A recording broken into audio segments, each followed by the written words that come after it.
సరే టూరిజంకి సంబంధించి ఈ బడ్జెట్లో ఎలాంటి బెనిఫిట్స్ ఉన్నాయి?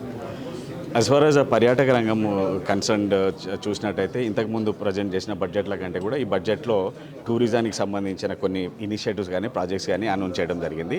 అందులో ఒకటి ఏంటంటే సీ ప్లేన్స్ ఇంట్రడ్యూస్ చేయడము, తర్వాత ఇన్ఫ్రాస్ట్రక్చర్ డెవలప్మెంట్ పుష్ ఇవ్వడము, హై స్పీడ్ ట్రైన్స్కి సపోర్ట్ చేయడము, అట్లాగే కొన్ని కాలేజెస్ స్పెషలైజ్ ట్రైనింగ్ సెంటర్స్ని చేయడము, తర్వాత టూరిస్టు గైడ్స్కి ట్రైనింగ్ ఇవ్వడం అనేటివి చాలా వెల్కమింగ్. కాకపోతే ఏంటంటే ఫస్ట్ నుంచి కూడా చాలా సంవత్సరాలుగా టూరిజం ఇండస్ట్రీ ఏం చేస్తుందంటే ఒక ఇండస్ట్రీ స్టేటస్ కావాలని అడుగుతున్నది, అట్లాగే నేషనల్ పాలసీ కావాలని అడుగుతున్నది, జిఎస్టీ రేషనలైజేషన్ కావాలని అడుగుతున్నది, టూరిజం ఇండస్ట్రీలో ఉన్న ఎంఎస్ఎంఈస్కి ప్రోత్సాహం కావాలని అడుగుతున్నాయి. ఇవి ఏవి కూడా వాళ్ళు అడ్రస్ చేయలేకపోవడం నిజంగా బాధాకరమే.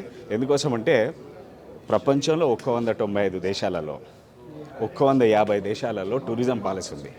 మన భారతదేశంలో ఇంతవరకు కూడా కాంప్రిహెన్సివ్ టూరిజం పాలసీ లేకపోవడం చాలా బాధాకరమైంది. రెండోది, టూరిజం ఇండస్ట్రీలో 80% ప్లేయర్స్ అంతా కూడా ఎంఎస్ఎంఈకి చెందిన వాళ్ళే.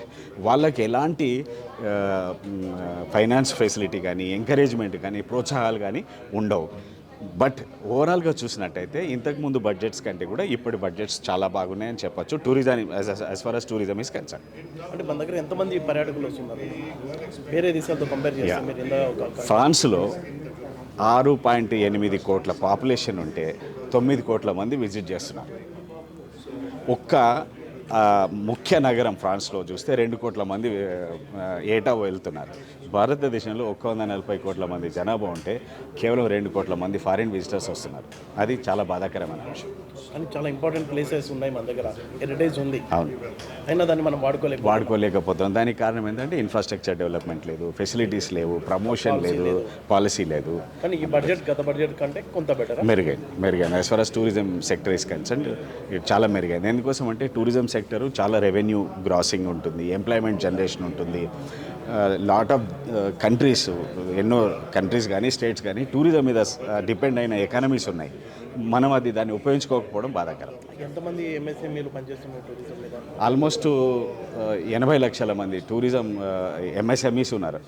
6 to 7 మిలియన్ అంటే 70-80 లక్షల ఎంఎస్ఎంఈలు ఉన్నారు. అంటే వాళ్ళ పని టూరిస్ట్ ఆపరేటర్స్ ఉంటారు, ట్రావెల్ ఏజెంట్స్ ఉంటారు, టూరిస్ట్ గైడ్స్ ఉంటారు, లేదా ట్రావెల్ కంపెనీస్, డ్రైవింగ్ కంపెనీస్ ఉంటాయి, లేదా డెస్టినేషన్ మార్కెటింగ్ వాళ్ళు ఉంటారు. వీళ్ళంతా ఎంఎస్ఎంఈసే. ఇండస్ట్రీ స్టేటస్ ఎందుకు రావాలని అంటే ఇండస్ట్రీ స్టేటస్ వచ్చినట్టయితే ఈజీ ఫైనాన్స్ యాక్సెస్ ఉంటుంది. That is one. సెకండ్, ఏ ఇండస్ట్రీకి ఎలాంటి వెసులుబాటు కల్పిస్తే వాటికి కూడా అప్లై అవుతుంది. అది ఇండస్ట్రీ స్టేటస్ కావాలని అడుగుతున్నారు. ఇప్పటివరకు అది రాలేదు. ఆ ఇండస్ట్రీ స్టేటస్ వస్తే ఇంకా చాలా బాగుంటుంది.